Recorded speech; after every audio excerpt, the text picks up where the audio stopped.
నమస్కారం. మీ కదంబ మాలిక ఛానల్‌కి స్వాగతం. ప్లీజ్ అండి మా ఛానల్‌ని సబ్స్క్రైబ్ చేసుకొని, లైక్ చేసి, షేర్ చేయండి. కింద ఉన్న డిస్క్రిప్షన్‌లో మా ఇతర వీడియో లింకులు కూడా ఇచ్చున్నాము. ప్లీజ్ మీరు మొదటిసారి చూస్తుంటే కనుక వాటిని కూడా ఒక్కసారి చూసి మీకు నచ్చితే కనుక లైక్ చేసి, షేర్ చేసి, సబ్స్క్రైబ్ చేసుకొని మీ గ్రూప్స్ అన్నిటిలో ఫార్వర్డ్ చేసి మాకు సపోర్ట్ అందించండి. Thank you. ఇక కథలోకి మనము దరిచేరిన నావా అనే కథ చెప్పుకుంటున్నాం కదా, దానిలో 6th పార్ట్. ఉదయ్ చందనకి తన బెంగళూరు వెళ్ళాక జరిగిన కథ చెప్తున్నాడు కదా, దాని కంటిన్యూయేషన్. రాధికకి నిజం చెప్పాలి అనుకున్నాను. వివాహ బంధంతో ముడిపడింది మా ప్రేమ. నో అని రాధికకి ఇక నిజం చెప్పేయాలి అని మనసులో గట్టిగా తీర్మానించుకున్నాను. బెంగళూరు వెళ్ళాను. కానీ నేను అనుకున్నది ఏదీ జరగలేదు చందు.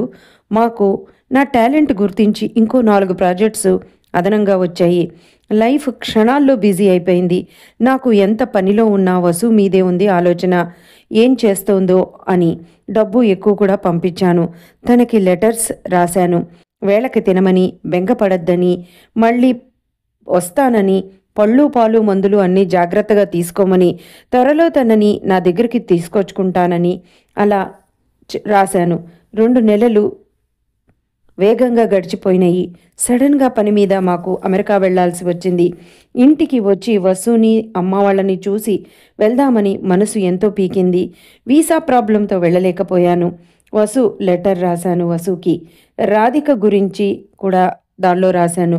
కానీ నా లెటర్ వసుకి అందలేదు. రాధిక తండ్రి తన కూతురు జీవితం బాగుండాలని నేను వసుకి రాసే లెటర్స్ అన్నీ ప్యూన్ చేతికి ఇచ్చి పోస్ట్ డబ్బాలో వేయమనేవాణ్ణి. అలానే వాడు వేశాడని అనుకున్నాను. కానీ నాకు తెలియకుండా పోస్ట్ బాక్స్లో కాక ఆ లెటర్స్ అన్నీ మా మామగారి దగ్గరికి చేరుతున్నాయని నేను చాలా రోజుల వరకు తెలుసుకోలేకపోయాను. భార్యాభర్తలకి వీసా తొందరగా దొరుకుతుందనే ఉద్దేశంతో రాధికని రిజిస్టర్ మ్యారేజ్ చేసుకున్నాను. మాకు వీసా వచ్చింది. అమెరికా వెళ్ళాము ప్రాజెక్టు వర్క్ మీద. కానీ ఆ నిమిషము నాకు నిజంగా తెలియదు చందు, నేను ఒక్కసారి అమెరికా వెళితే 5 సంవత్సరాల వరకు తిరిగి రాలేనని. నా మనసు ఆకాశంలో ఎగురుతున్న విమానంలానే ఉంది.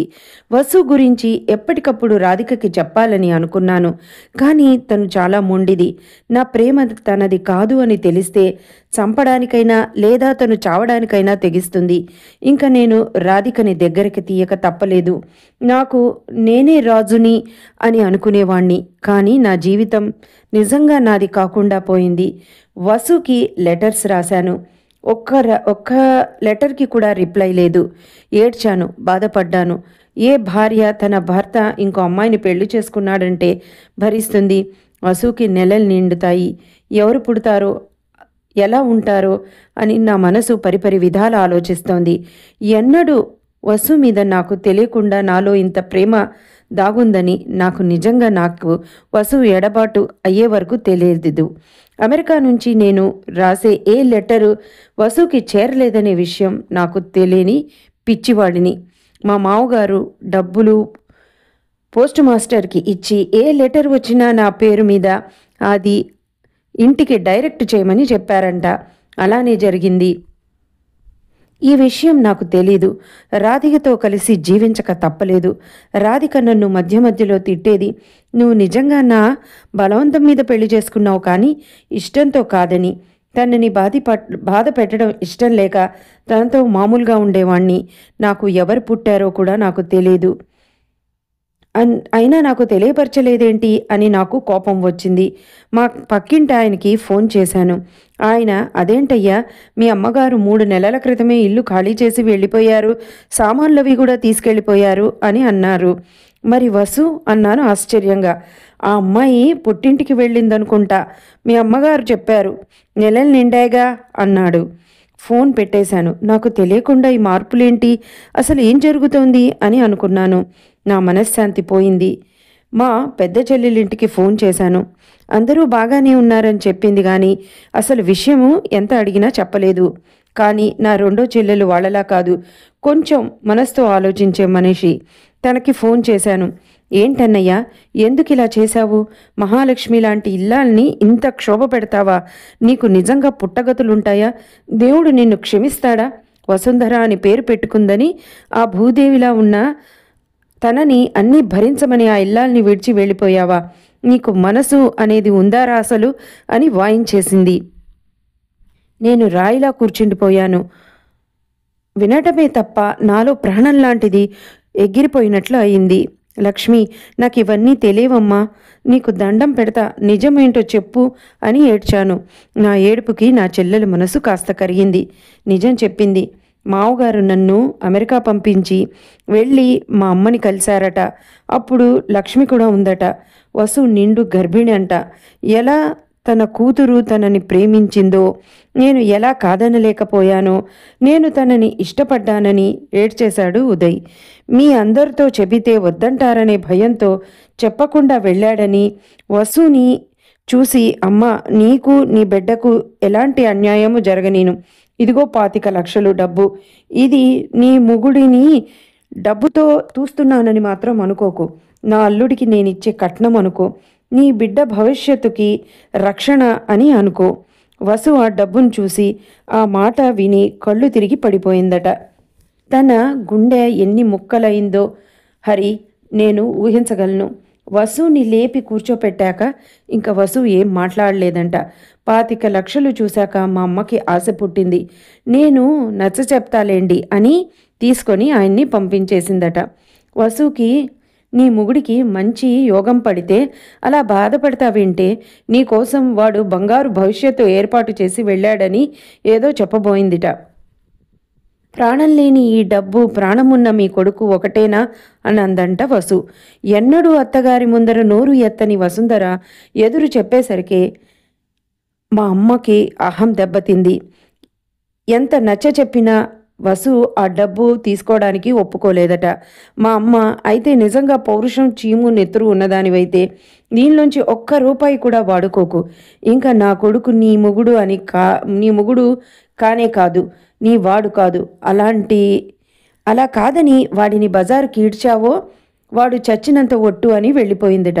వసు పక్కనున్న లక్ష్మిని పట్టుకొని, లక్ష్మి, నాలో ఏం తక్కువైంది? ఉదయ్ కళ్ళు కన్నీరు కారుస్తూనే ఉన్నాయి ఇవన్నీ చెప్తున్నప్పుడు. హరి కళ్ళల్లో కూడా నీళ్లు కారుతున్నాయి. లక్ష్మి వదినా అని బావురు మందట. అలా 3 రోజులు గడిచాయట. వసు వినలేదట.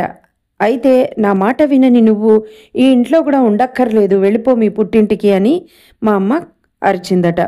అప్పటికే నా గురించి ఆలోచించి బెంగపడి బాధపడి ఉన్న వసు మనసు ఏం ఆలోచించిందో మరి తెలీదు, వెళ్ళిపోయింది.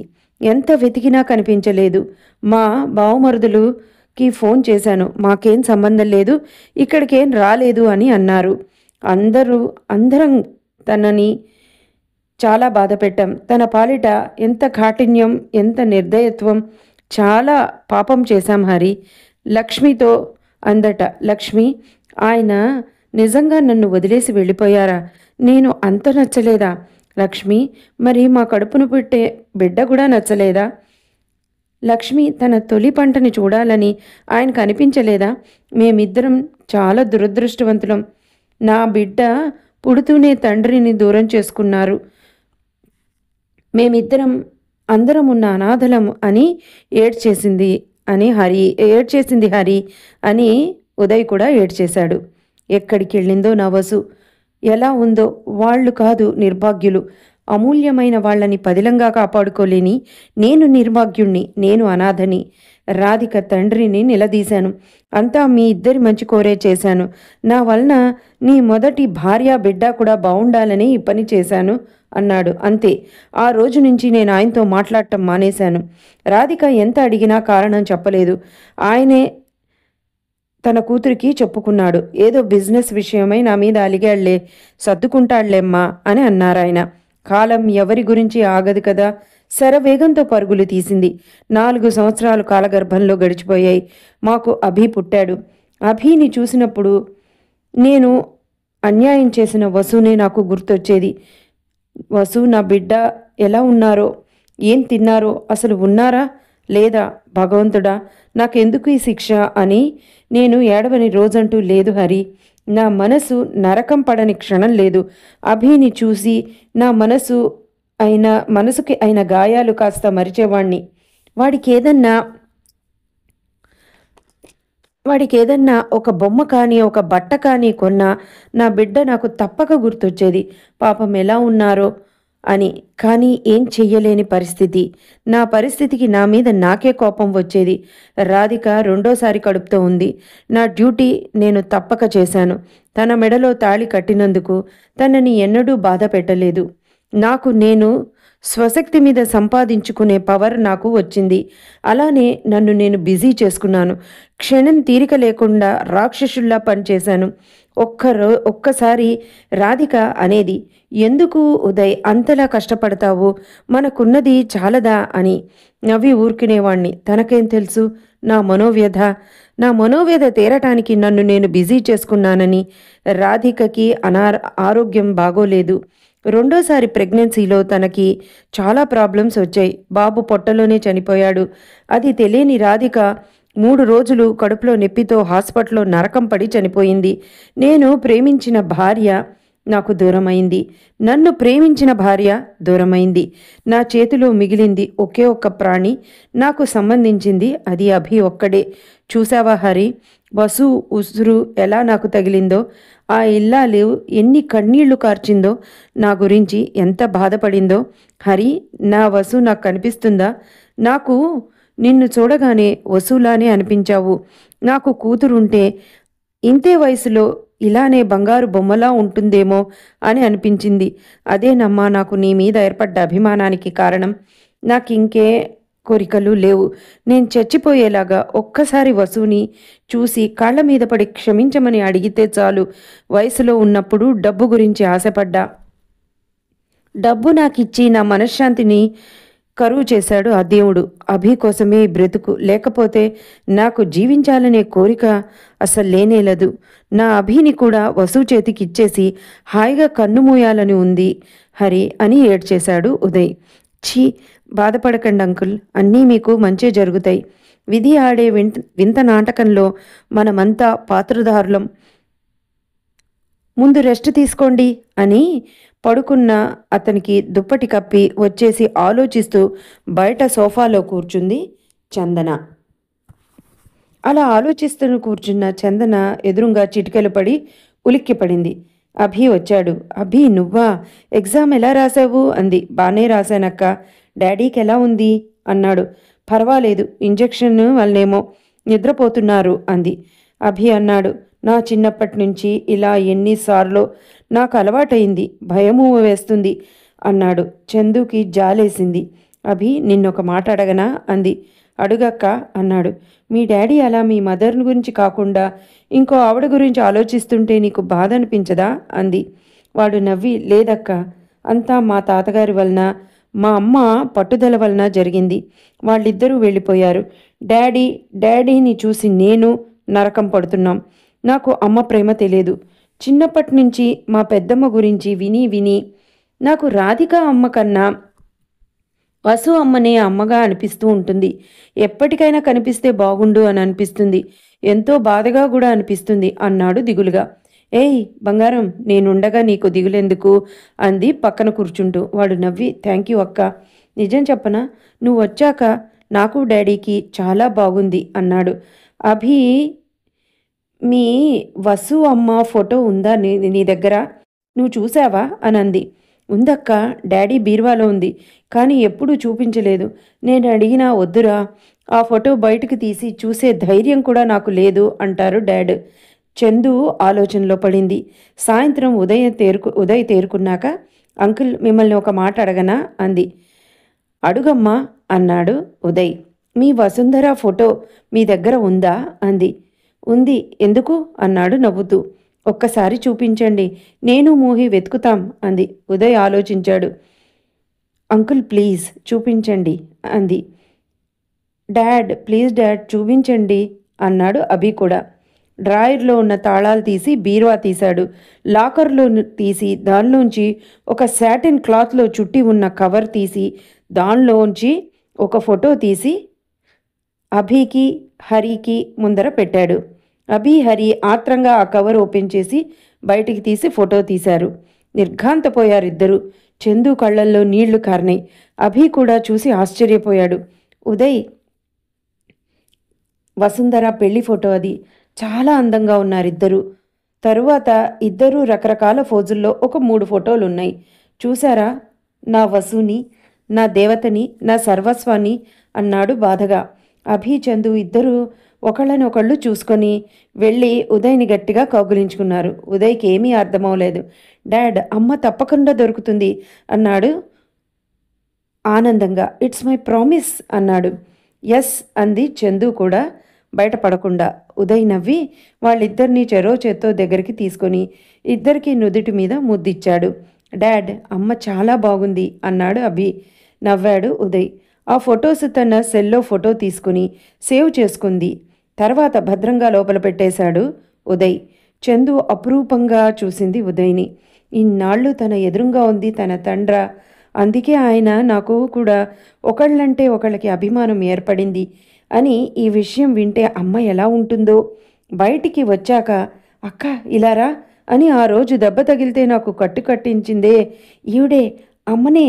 అక్క, నేను వెళ్ళి తీసుకొస్తా అన్నాడు ఆనందం భరించలేక. ఓవర్ ఎగ్జైట్మెంట్తో అభి. ఏంటి, మొన్న సేవ్ చేసింది ఈవిడా అంది హరి ఇంకా ఆశ్చర్యంగా. అవునక్క అన్నాడు వాడు. అభి, నీకో గుడ్ న్యూస్ చెప్పనా అంది. ఏంటి అన్నాడు. సెల్లో వాళ్ళిద్దరి ఫోటో చూపించింది. వాడు ఆశ్చర్యపోయి అక్క అంటే ఎస్ అంది కళ్ళల్లో నీళ్లతో. వాడు చందుని కౌగిలించుకుని పెద్దగా ఏడ్చేశాడు. ఛీ పిచ్చి కన్నా, ఎందుకురా, ఇంకా నిన్ను డాడీని చచ్చినా వదిలను, మేమిద్దరం కూడా మీ దగ్గరే ఉంటాము అని వాణ్ణి దగ్గరికి తీసుకొని బుగ్గ మీద ముద్దు పెడుతూ వాడు లేస్తూ అక్కారా, అమ్మకి ఫోన్ చేద్దాం, తీసుకొద్దాం అన్నాడు. అప్పుడే కాదు, నెక్స్ట్ వీక్లో డాడీ బర్త్డే ఉంది కదా, ఆ రోజు అమ్మని డాడీకి ప్రజెంట్ చేద్దాం. అభి, అమ్మ కూడా ఈ లోపల డాడ్ గురించి అమ్మని కూడా కదుపుతాను, ఏమంటుందో చూద్దాం అని అంది చందన. ఇదండి ఈ పార్ట్. నెక్స్ట్ పార్ట్లో వసుంధర, ఉదయ్ కలుస్తారా? వసుంధరకి ఉదయ్ గురించి, ఉదయ్కి వసుంధర గురించి నిజం తెలుస్తుందా? తెలుసుకుందాం. అప్పటి వరకు సెలవు.